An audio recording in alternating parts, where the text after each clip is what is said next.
It's been almost a week that Claude Design was released.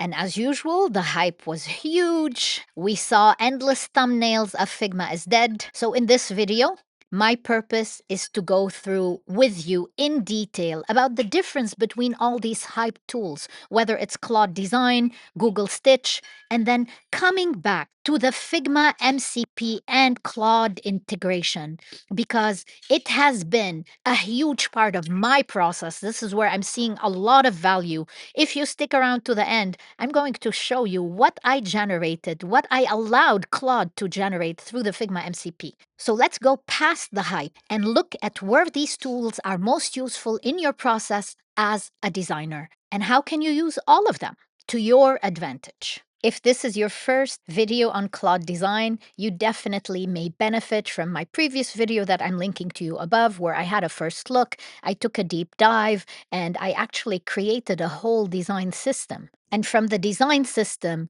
we created a complete interface that actually did a fantastic job. Some of you asked me if it was true to the design system. Yes, it was perfectly true. Claude Design is an incredible tool. Some of the facts that are worth highlighting, that even Claude would tell you if you ask it about Claude Design, is that Claude Design is not a Figma replacement for professional designers or design systems.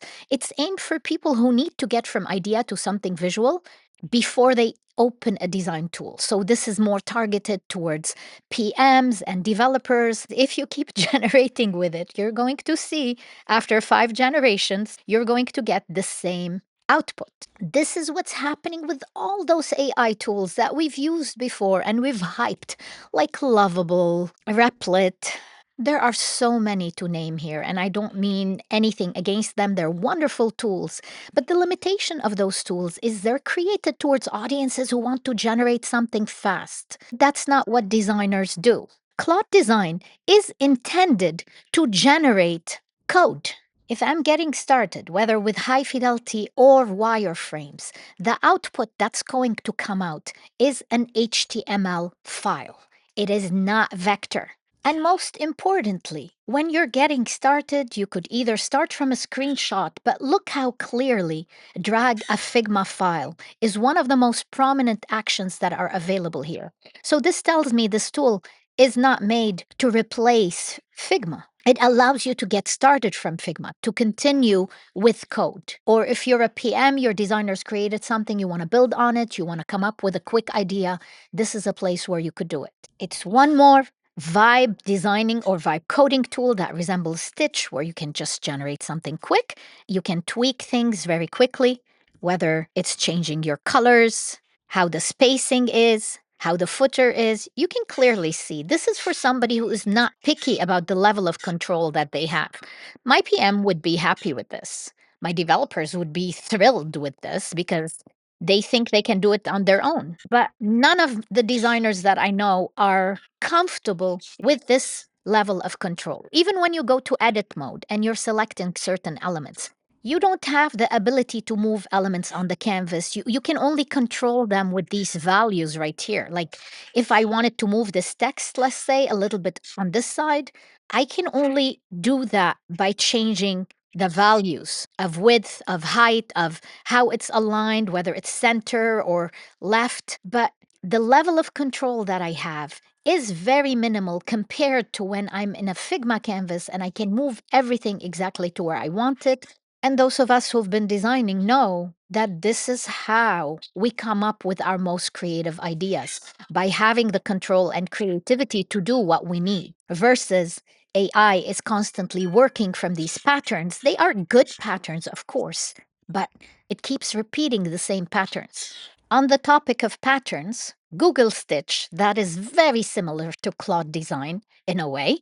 Definitely, it's not powered by Claude, and that's where I think the advantage is of Claude Design. But still, it's incredibly powerful, and what it creates for you at a first glance is very aesthetic. For example, based on a prompt from my students, we wanted to see if we can create an app, a dating app for the Mormon community. And the level of accuracy that was generated by Stitch in terms of content, in terms of accuracy, Like, there is no way I could have started with something like this on my own without tons and months of research.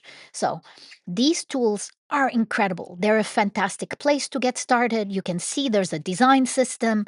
There is so much value rather than getting started from scratch to be able to get started from an ideation that AI has helped you create. But now, let's jump to the real things, which is when you're designing as a designer, you're not just ideating. Yes, you're doing some comparative and competitive research, which resembles what AI is doing here because AI is digging into all the patterns that it can find, that it has access to. And that's the equivalent of us doing competitive and comparative research. And then it's giving you a prototype, it's giving you a sample, an ideation based on what it collected. So for me, AI is like the designer who goes to Dribble or goes to Behance and looks at somebody else's project, collects the best from everybody, and puts it out there.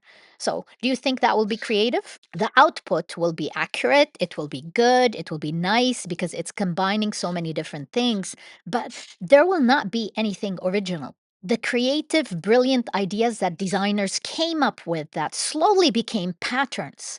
It took originality and creativity. And I can't find myself being able to do this here. Whether I am leaving a comment, like everybody is so keen these days that they want to edit by telling AI to make the change. So let me tell it change the text to be camel case instead of all caps. I have to send a comment to AI and wait for Claude to use tokens actually to make this change for me when I can do this change with one click in Figma. You know that. As designers, you know that.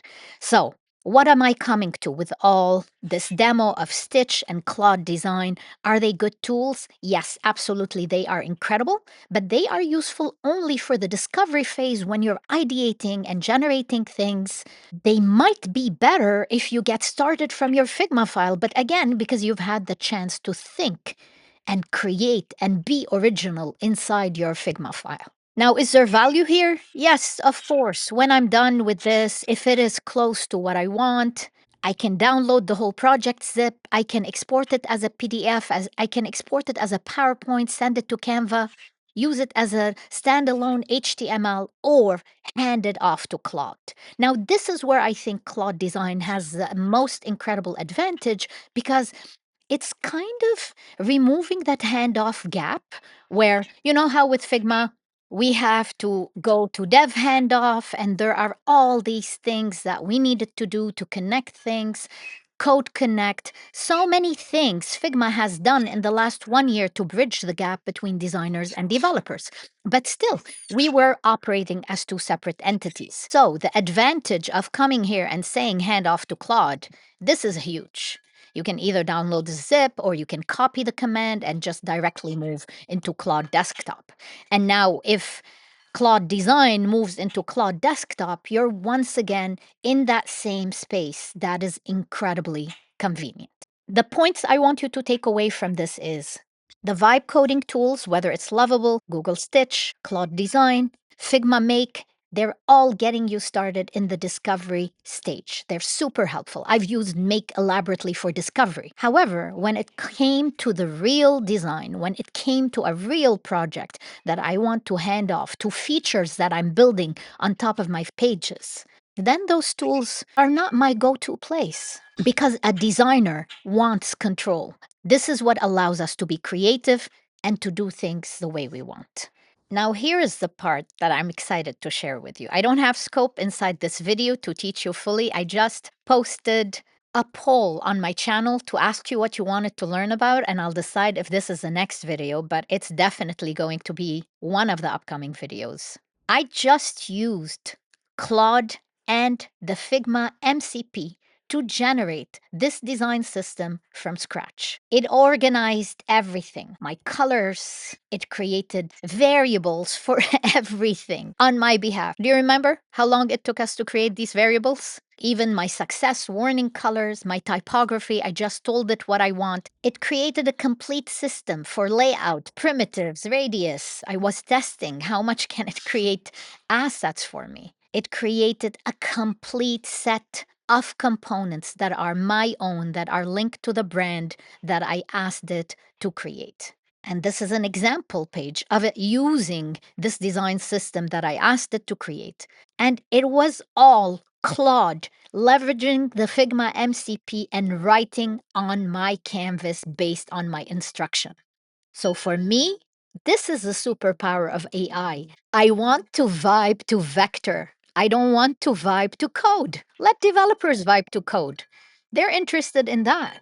I am interested in vector layers that I can edit and further refine. And this is what I've been using in my workspace to move from ideas to incredibly fast, high fidelity prototypes with my product managers. I've mastered ways to connect my design system to Claude.